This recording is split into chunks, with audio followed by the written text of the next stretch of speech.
So now I will take each technique. Shiva replies, Radiant One, this experience may dawn between two breaths. After a breath comes in and just before turning up the beneficence. One technique. Radiant One, this experience may dawn between two breaths. After that comes in, that is down, and just before turning out, that is going up. Be beneficence. Be aware between these 2 points and the happening. When your breath comes in, observe. When your breath comes in, observe.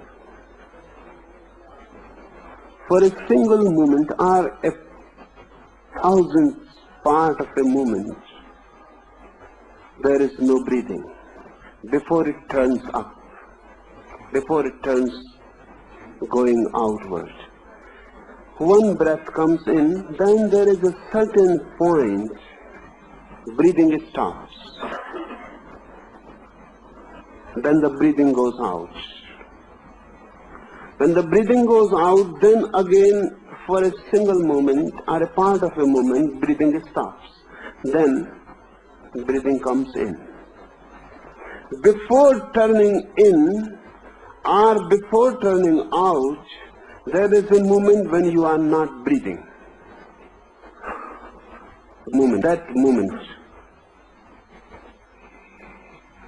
That moment the happening is possible. Because when you are not breathing, you are not in the world. Understand this. When you are not breathing, you are dead.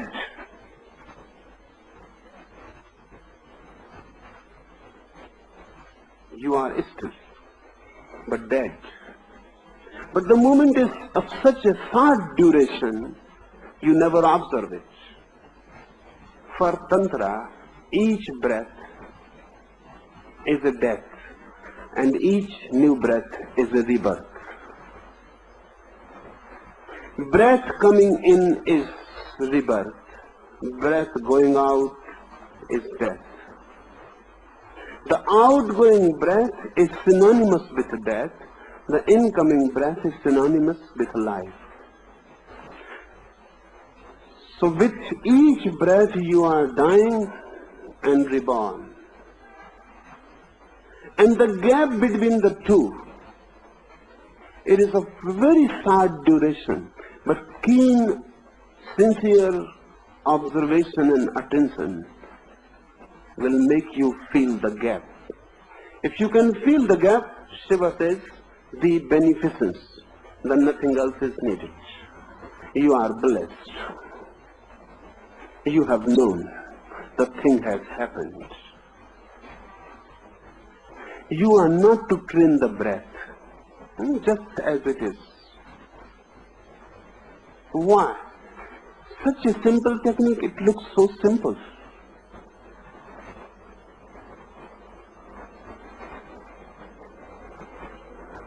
Such a simple technique to know the truth.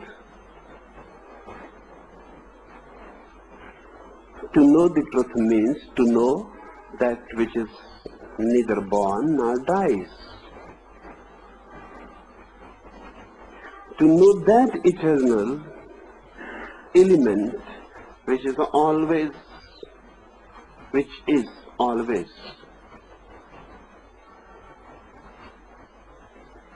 But you can know the breath going out, you can know the breath coming in. You never know the gap between the two. Try it. Suddenly, if you can get the point, and you can get it. It is already there. Nothing is to be added to you or to your structure. It is already there. Everything is already there. Only a certain awareness. So how to do this? First become aware of breath coming in. Watch it. Forget everything. Just watch breath coming in. The very passage when the breath touches your nostrils, feel it there. Then let the breath move in. Move with the breath, fully conscious. You are going down, down, down with the breath. Don't miss the breath. Don't go ahead. Don't follow. Just go with it. Remember this. Don't go ahead. Don't follow it like a shadow. Be simultaneous with it. Breath and consciousness should become one. Breath goes in, you go in. Only then it will be possible to get the point which is between two breaths. It will not be easy. Move with the breath, then move with the breath out, in, out, in, out. Buddha tried and used this method particularly. So this method has become a Buddhist method. In Buddhist terminology, it is known as Anapanasati Yoga. And Buddha's enlightenment was based on this technique, only this. All the religions of the world, all the seers of the world have reached through some technique or other, and all those techniques will be in these 112 techniques. This first one is Buddhist technique. It has become known in the world as Buddhist technique because Buddha attained his enlightenment through this technique. Buddha says, be aware of your breath, coming in, going out, coming in, going out. He never mentions the gap because there is no need. Buddha thinks and he feels, if you become concerned with the gap between two breaths, that concern may disturb your awareness.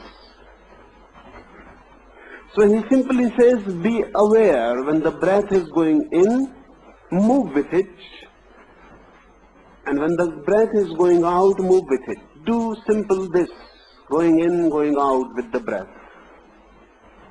He never says anything about the latter part of the technique.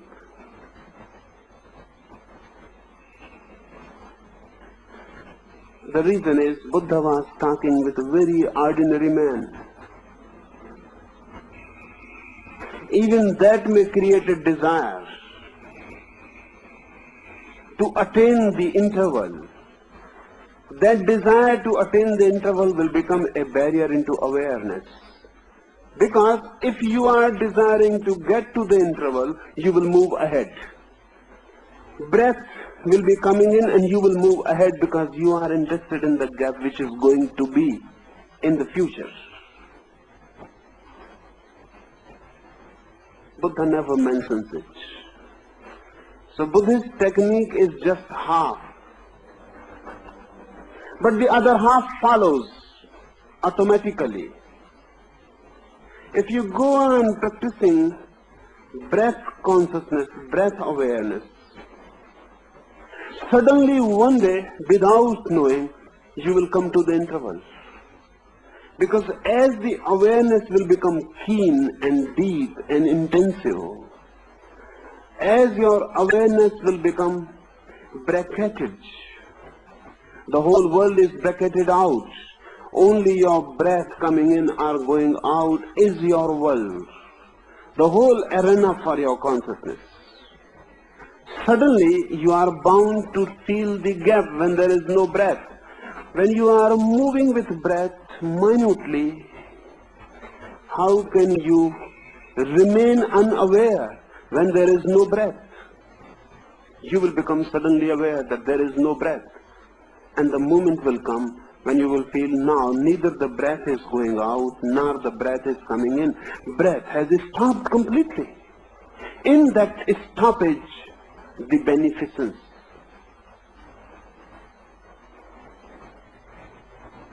This one technique is enough for millions. The whole Asia tried and lived with this technique for centuries. Tibet, China, Japan, Burma, Thailand, Siam, Ceylon, the whole Asia except India has tried this technique, only one technique. And thousands have attained to enlightenment through this technique. And this is only the first technique.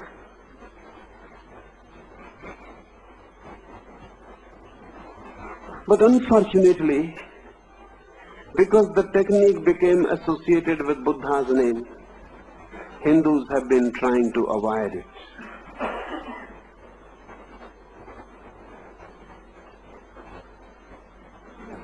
Because it became more and more known as Buddhist method, Hindus have completely forgotten it. Not only this, because this technique is the first technique mentioned by Shiva, many Buddhists have claimed that this book, VIGYANA BHAIRAVA TANTRA, is a Buddhist book, not a Hindu book.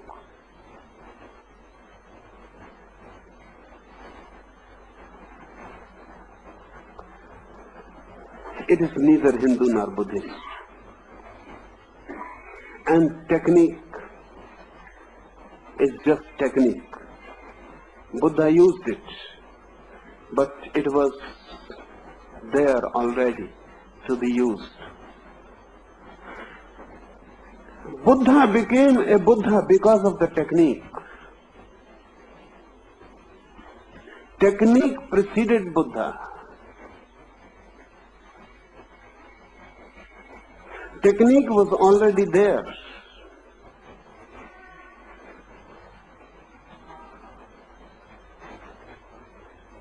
Try it. It is one of the most simplest techniques. Simplest compared to other techniques. I am not saying simple for you. Other techniques will be more and more difficult. That's why it is mentioned as the first technique.